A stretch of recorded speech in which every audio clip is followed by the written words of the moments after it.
Hi guys, time to really get the season rolling, and as promised, our first piece of action for episode 2 is deadline day. And to be honest, I didn't really plan on doing any business on the last day of the window, but as the clock ticked down, a loan offer came in for Joe Gregory that I decided to accept. Joe was fantastic in that first season when Smithy got injured, but at 51 overall we need him to kick on a little bit, and a loan spell where he gets more game time might just be what he needs to do that. Besides, with Akinfinwa in the squad, he's kind of pushed a little further down the pecking order as well. So with just 4 hours left on the clock, that deal does go through, and at that point I'm kind of getting seller's remorse. So I realise that if Smith gets injured, all we really have is the beast. And at 39 years old, you can't expect him to play every game. Anyway, I decided to have a poke around in the free agents list to see if we might be able to grab ourselves a last minute bargain, and as usual I found us a decent player, or at least a decent stand-in for when Smith is tired. Anyway, for those of you who watch Fletcher Jeff's stuff, you'll know this guy from last year's save, and at 19 years old, even if he turns out to be a bit crap, we should still be able to profit financially at least.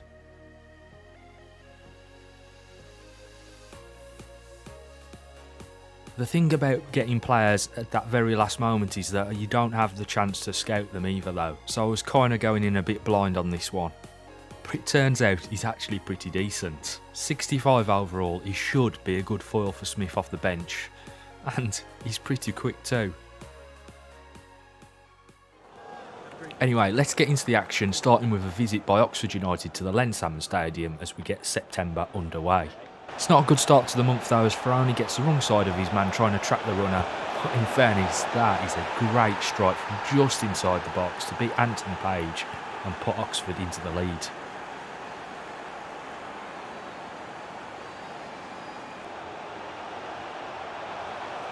Our first real opening of the game came just after the half-hour mark, but Kundal will want to forget that one as he dragged it well wide of the target. That was the driving force we needed though, and we kept up that momentum, and Ferroni, who'd failed in his defensive duties earlier on, made up for it with a sumptuous ball through to Smithy, and as we know, he rarely misses chances like that.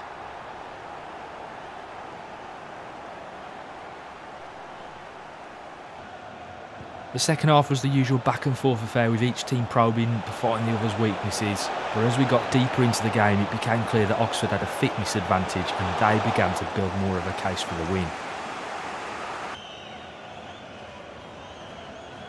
And having even brought on 3 players to shore things up in those final few moments of the game, it was some great interchange play from Oxford that would lead to the game-winning goal. Ferroni once again drawn out of his position, leaving me to question whether he's really the answer for that right back position.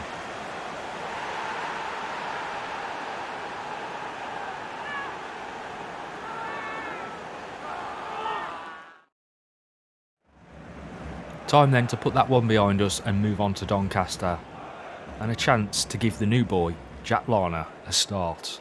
Let's hope he can give us the desired boost we need. And it's a boost that we actually got. Our first chance arrived pretty early on, with Asude getting away down the left and driving for the byline before cutting it back across to Albie Keith, but he couldn't convert the header. But it was Doncaster that then began to grow into the game, and as usual we'll be forced to call on Anthony Page to keep us in it. Another breakaway chance here down the left for Asude. It sees him deliver a decent ball into Lana for his first chance in a hashtag shirt, and it couldn't have come any closer.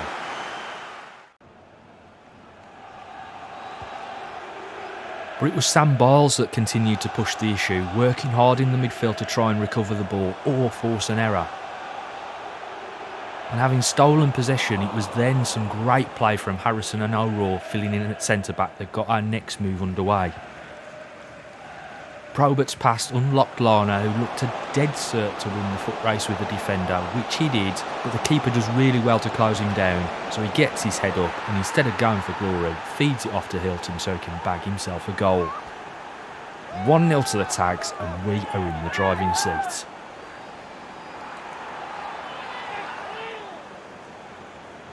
Wasn't a game full of chances, but another one did come our way in the second half as Albie Keith managed to get forward down the right hand side and put a chance in Probert's lap.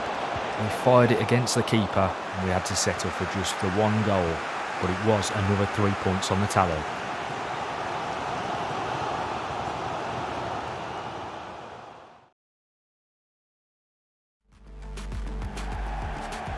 Barnsley were up next as they travelled to the Len Salmon Stadium in search of 3 points. And it would be the Colliers that would have the first clear-cut chance of the game. Anthony Page coming up clutch again with a point-blank save to rescue us once more.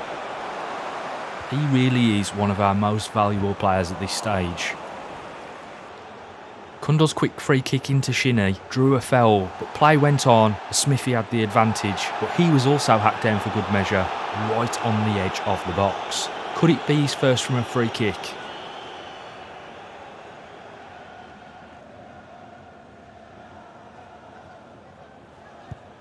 Well, it wasn't a bad effort, just about squeezing it over the top of the wall. Into the second half then, and an amazing ball to the back post here from Karamoko Dembele that Shinnie somehow doesn't convert. And then, just before the full-time whistle goes, it's a dagger to the heart. Ritzmaier smashing one into the top corner past the bewildered Anthony Page.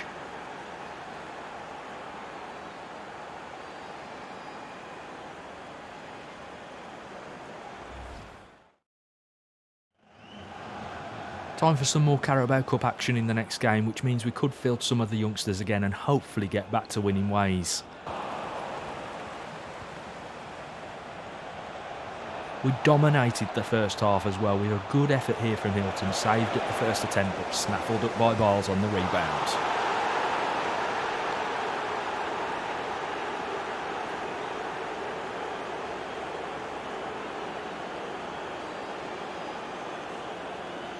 That was followed up by a good run into the channel by Probert, who found Howard in the middle, who pounced on the opportunity to make it 2-0 to the Tags.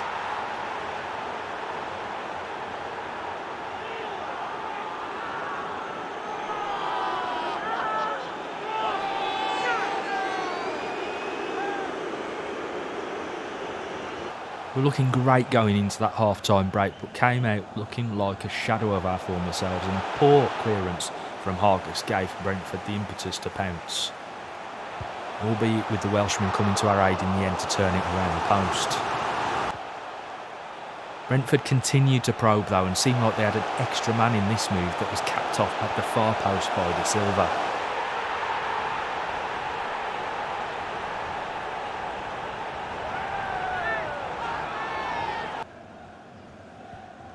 And it would be yet another piece of poor play coming out from the back that would be our final undoing too, as Nian rifled his shot from the edge of the box past a rather embarrassed looking Hargest. Looks like the Carabao Cup's going to serve us up with plenty of penalty shootouts this year.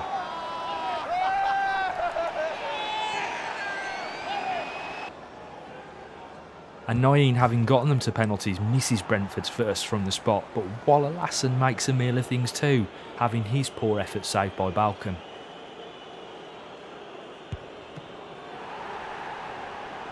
And Buemo stepped up for Brentford's third and blazed it wide, opening the door for us to make our way through to the next round, aided by Hargis' save from Norgard. And would you believe it, it left Jack Larner to make his way into the hearts and mind of the Tags, as he would step up and drain his spot kick. We're getting good at penalty shootouts.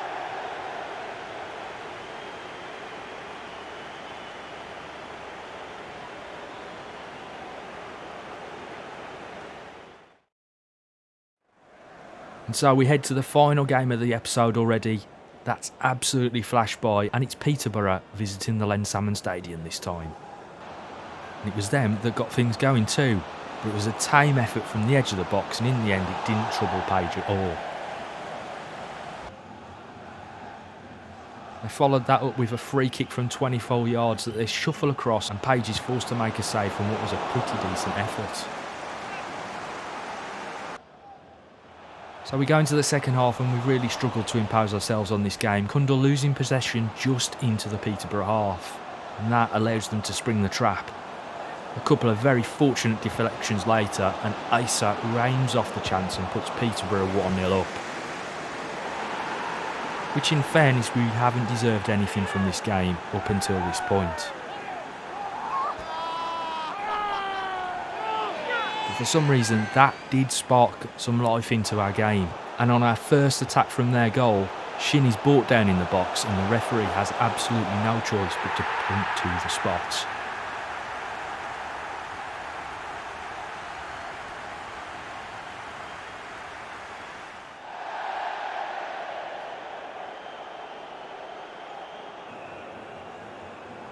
And we all know there's only one man for this job.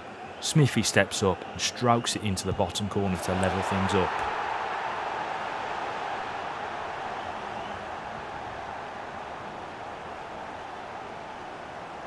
So in a game that saw both teams separated by very little, it was the tags that would get the final say, but Aaron Malaran ended up having to take the shot on with no movement in the box from him from his teammates.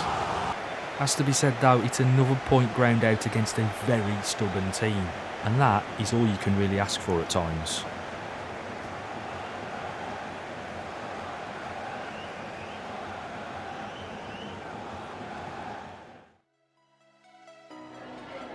Just a couple of questions for you.